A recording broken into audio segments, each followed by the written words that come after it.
So yun po guys, ayan magandang araw po sa lahat, especially po sa mga charity viewers po dyan ng PB Team at sa lahat po ng sobrang nagmamahal kay Krishna Peking Koreana at kay Sir Paul Pugong Biyahero.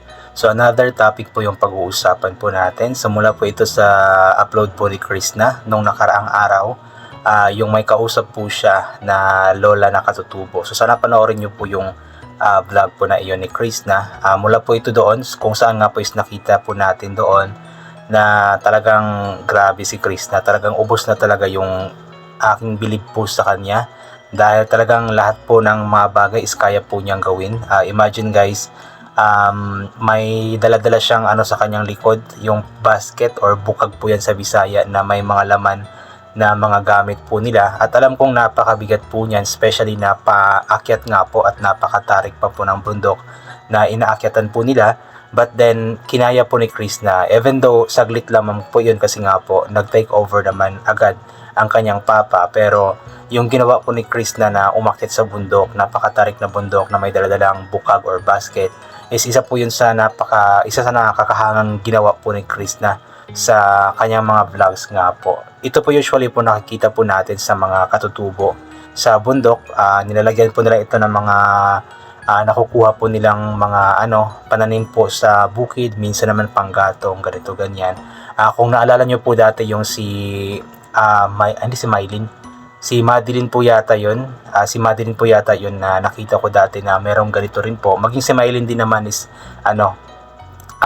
gumagamit rin po ng ganito dati nung nasa bundok pa po siya. And this time po si Krishna, nakakahanga po talaga itong si Krishna. Talagang masasabi po natin na jack of all trades po siya kasi lahat po ng bagay is kaya po niyang gawin at kinakaya po niya.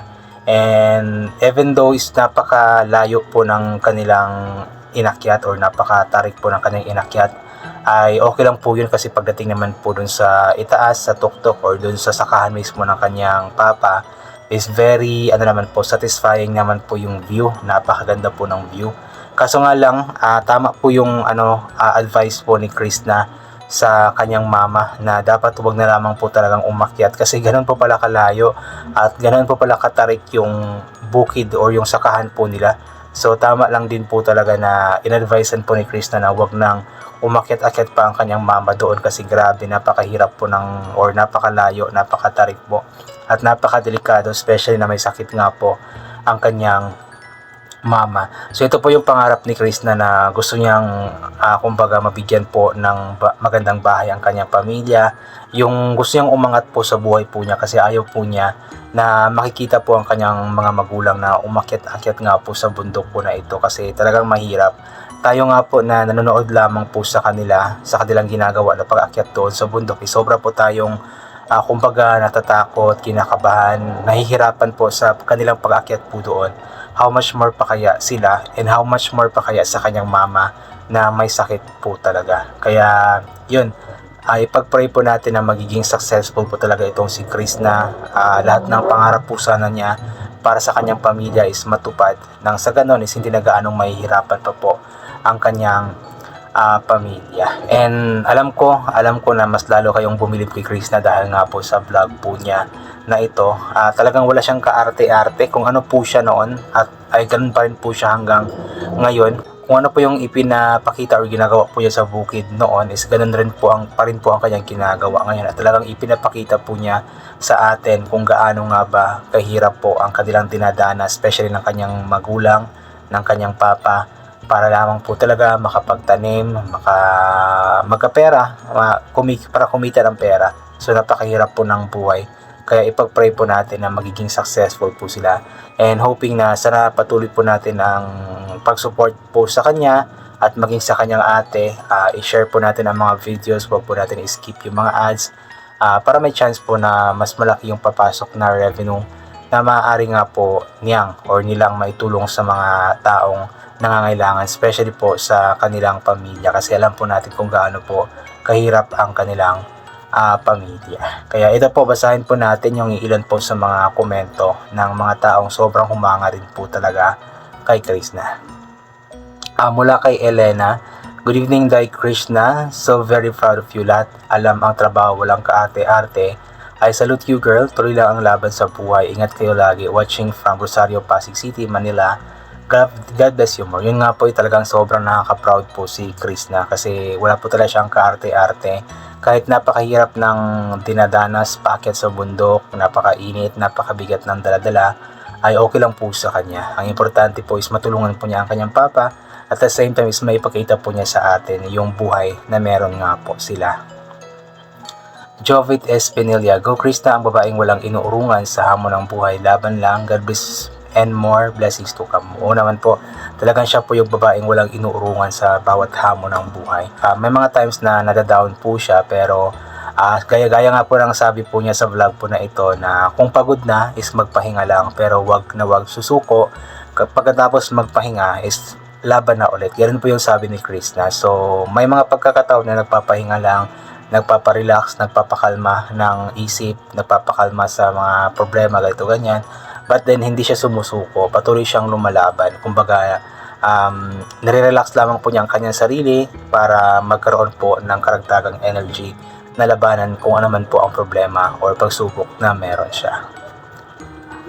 Janeline Zapeco, ayan, ang ganda talaga ni Paploy at kinis ng kutis di mo akalain na aakyat baba ng bundok at sanay sa lahat ng trabaho itong Paploy namin Oo naman po, siguro kung makita natin si Krishna nang hindi pa natin siya kilala, maisip po natin, uy, ang ganda ng babaeng ito, siguro mayaman ito kasi ang kinis po ng kanyang balat, diba? Yung kutis po niya is kutis porcelana, parang artista.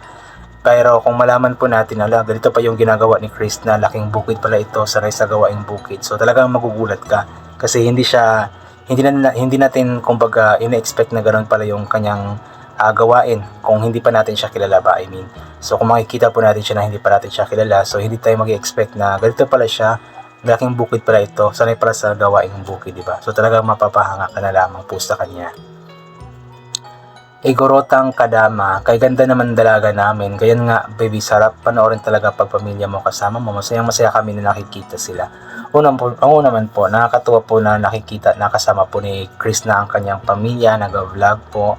Although masaya pa rin naman kung iba yung kasama ni Krishna, pero iba pa rin po talaga yung saya kapag pamilya po niya ang kanyang kasama kasi mas nagkakaroon po siya ng karagdagan na inspirasyon kasi nga po lahat ng kanyang pagsisikap, lahat ng kanyang ginagawa is para naman po sa kanyang pamilya po talaga. Violeta Bochleitner, tama ba yung pagka-pronounce ko? Grabe ka Krishna, ano pa ang kaya mong gawin? Lahat na lang yata kaya mo na walang kaarte-arte, kaya laban lang. Balang araw makakamit mo rin ang iyong mga pangarap sa buhay. Always watching you from Vienna, Austria. Oo nga po hindi natin alam kung ano pa yung kayang gawin ni Krishna kasi itong pag-akit sa bundok nga, pagpasan ng mabibigat na bukag or basket is kayang-kaya nga po niya. At sabi nga pala ni Krishna na dapat, second time po niyang nakaakyat doon sa kanilang sakahan, doon sa vlog po niya. Nung first time po niya nasabi po niya sa kanyang sarili na hindi na daw siya babalik kasi nga po baka doon daw po siya mamatay sa sobrang layo nga po, sa sobrang tarik nga po ng bundok. Pero ngayon nga po is bumalik po siya kasi trip lamang daw po niya.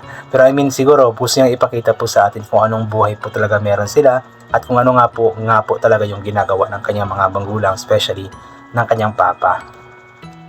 Concepcion Aviva, ayan. Good evening Krishna, ganyan lagi kang mag-upload at lagi lamang nag-aabang, nakaka-proud ka, wala ka keme sa katawan. Kaya nga ako sa iyo, sana ganyan ang mga bata. Ngayon, ingat ang mahusay family. Ayan, naman po talagang sobrang nakaka-proud po si Krishna kasi walang kaarte-arte sa katawan, walang kakeme-keme sa katawan. Hindi katulad sa ibang mga kabataan, mga kababaihan ngayon na napaka-arte. Pero si Krishna wala siyang ganon, talagang talagang po siya, very natural, hindi plastic. Talagang ipinapakita niya kung ano talaga siya.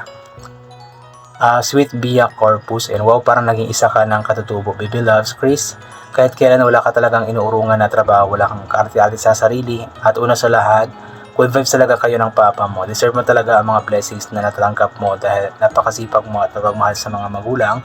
Gaano man kahirap sa buhay, hindi mo pa rin sinusukuan. So proud ako sa iyo. Balang araw sisikat din ang napakagandang araw para sa iyo at sa pamilya mo. Manalig ka lang palagi sa ating Pawong May Kapal. I love you and God bless your family. O naman po, balang araw, basta tuloy-tuloy lamang po yung ginagawa ni Krishna na pagsisikap, especially sa pag-vlog, ay panigurado po akong sisikat din po ang napakagandang araw para sa kanya at sa kanyang pamilya. Lahat ng pangarap po niya para sa kanyang pamilya, alam ko balang araw is matutupad din po ito. Ito naman po mula kay Charito Gakayan. Haha, bagay sa'yo ganyan dahil Chris Idol, may basket sa likod. Kaya dyan kahinangaan ng marami dahil walang kaarte-arte, mapapahanga ka talaga sa kanyang kakayahan. Ang Wonder Woman ng Davao, di ba? Ang Wonder Woman ng Davao, Chris na Pekeng Koreana. Una man po talagang walang kaarte-arte, kaya hinahangaan nga po siya ng lahat kasi nga po very natural, very genuine, walang kaplastikan, walang kaarte-arte sa katawan. Ayan. So yun po, I think hanggang dito na lamang po muna ito. God bless and bye for now po.